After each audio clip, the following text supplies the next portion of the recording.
Alright, so, sorry about that brief interruption. Anyway, now let me look at the new time that we got. Alright, so since it's been a slow week for trailers, I put the 3 that I wanted to, and there hasn't really been anything else that's been released yet that's, big, groundbreaking, so I decided to go ahead and maybe do something else, maybe do a different kind of video, just keep content up and rolling on the channel. So I actually went through and I looked at the Spike 2010 Game of the Year awards, all the nominations and all, everything, all the categories. And so what I decided to do, I decided to make a little video and, bring you the different categories, the nominations for that category, and then maybe give my opinion on what, who I think will win, who I want to win, things like that. So, the show will actually be on December the 11th, which I'm not sure of the day at this point in time, but December the 11th is when they'll be having the actual awards show. I don't know who's hosting. I didn't look all that up. I just wanted to look up the categories, see what all was going on. So here we go. There were actually 30 categories this year, and the first one that pops up is most anticipated, meaning the most anticipated game for 2011, and the 4 are Batman Arkham City, BioShock Infinite, Gears of War 3, and Portal 2. Now, as far as my vote goes, it's actually going to be towards Gears of War 3. That's my vote. The thing that probably everybody's going to say is Portal 2, because Portal 1 was very popular. I mean, it was outstandingly popular. I didn't like it all that much just because it was a simple puzzle game.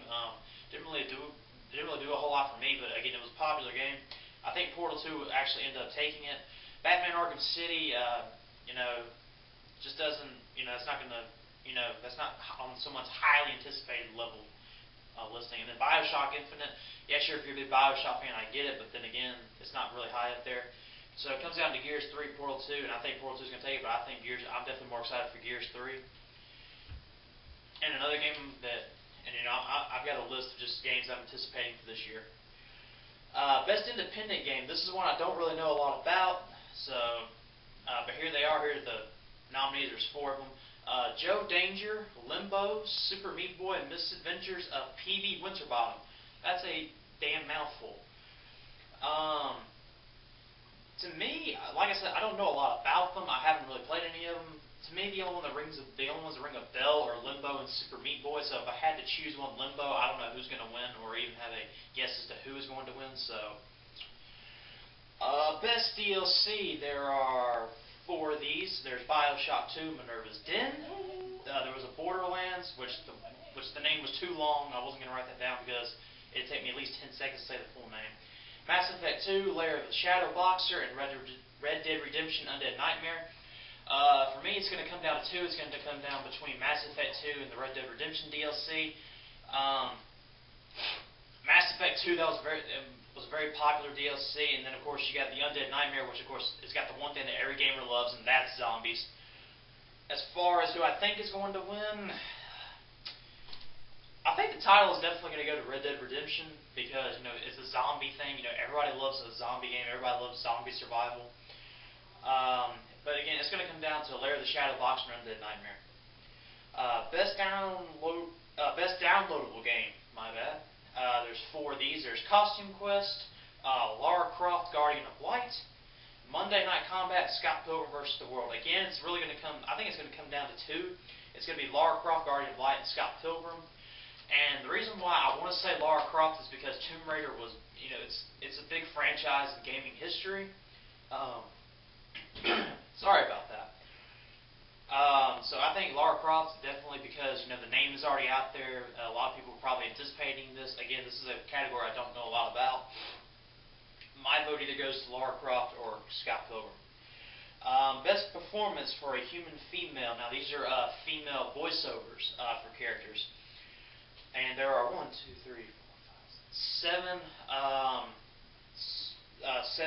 nominees. And I apologize because I know I'm going to screw some of these names up. Dame Judane Dench. She played the character M, which was in Bloodstone, the new James Bond one. Danica Patrick played herself in Blur.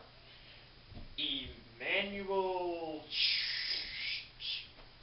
I don't even know. She played the numbers lady in COD Black Ops, Call of Duty Black Ops.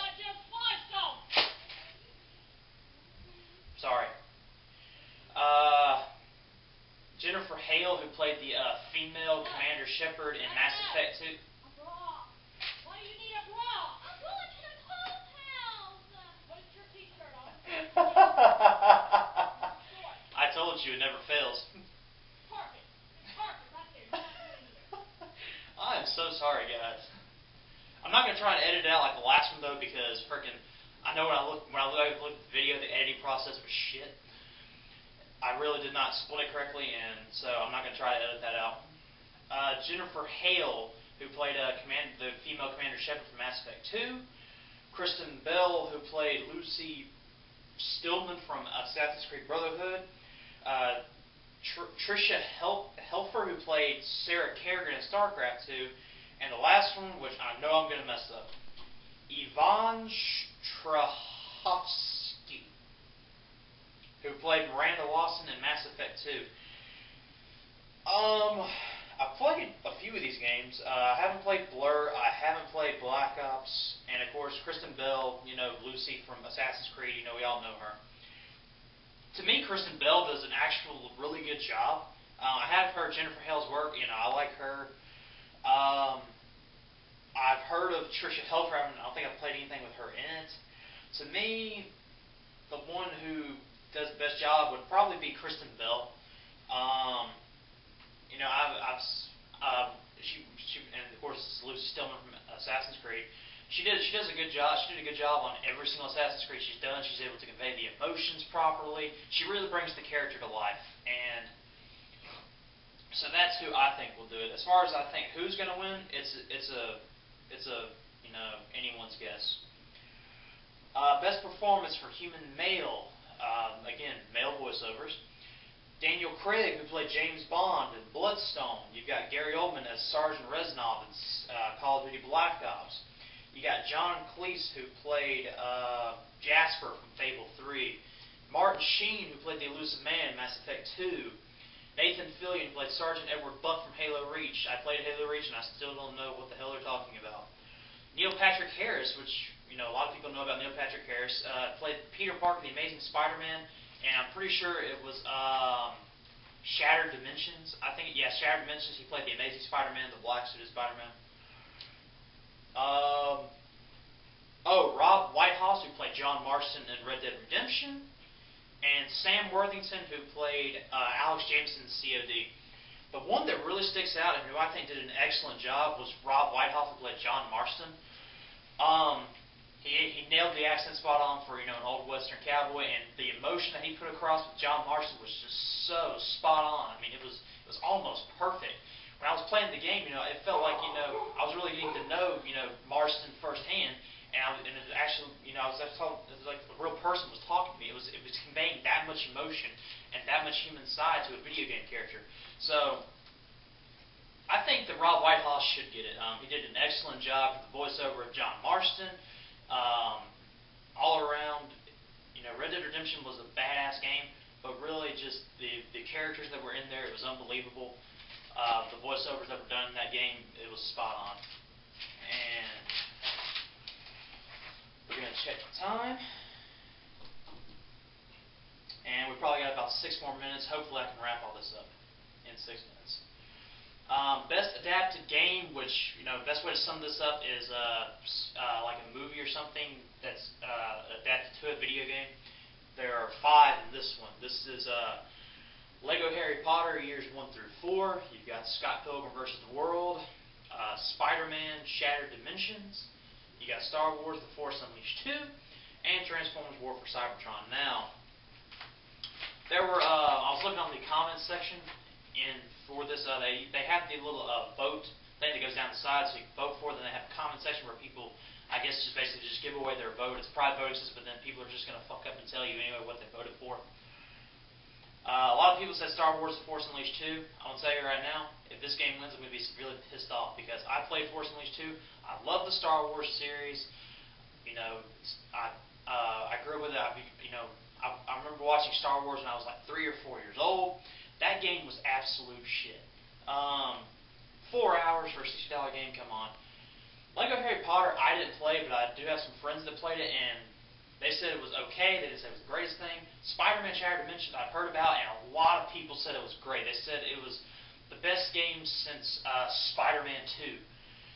And Transformers War for Cybertron, once again, was, highly reviewed. A lot of people gave it a lot of great reviews.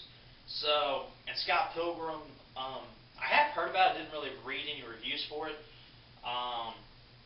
So, in my mind, I think that Spider-Man Shattered Dimensions should do okay, just because everybody Spider-Man has a huge fan base. It received, great reviews. Everybody said it was, a pretty good game. It was the best Spider-Man game in a long time. I think that Spider-Man will probably end up picking it up. That's just my guess. Really, it could go to any one of these, except for Star Wars: Force Unleashed 2. Please do not vote for that. So, that's just my little crusade about that category. Apologize. Best graphics: God of War 3, Heavy Rain, Kirby's Epic Yarn, and Red Dead Redemption. All of these games are the graphic overhauls of the year. Nobody else touches these games. God of War 3, my brother-in-law played. He's got a PS3. Had amazing graphics. It was absolutely amazing. Heavy Rain, he also played that. And that was like watching a damn Blu-ray movie right there while you're playing it. Kirby's Epic Yarn, again, childish, but the graphics were actually pretty good from what I've seen and what I've heard about. Everybody said the graphics are awesome. And then Red Dead Redemption, the graphics for that were just as amazing. So, if I had to pick a winner, I would say Heavy Rain, which I know is kind of weird. Because it's a game that it's definitely not as big as God of War 3 or maybe Red Dead Redemption. But when I was watching, when I was actually had the chance when my brother-in-law was actually playing it, he was showing me, he played through it and let me watch, what all was going on. The graphics of the game were absolutely amazing. Everything looked basically real. Like I said, I was watching a Blu-ray movie just through a game. It was amazing the amount of graphical detail they were able to put into that game. And with that, we're going to cut the video here. We got a few more categories to run through, and so I'll see you at the second part of this. This is the run through of Spike's 2010 Game Awards categories nominations. We'll see you in part 2.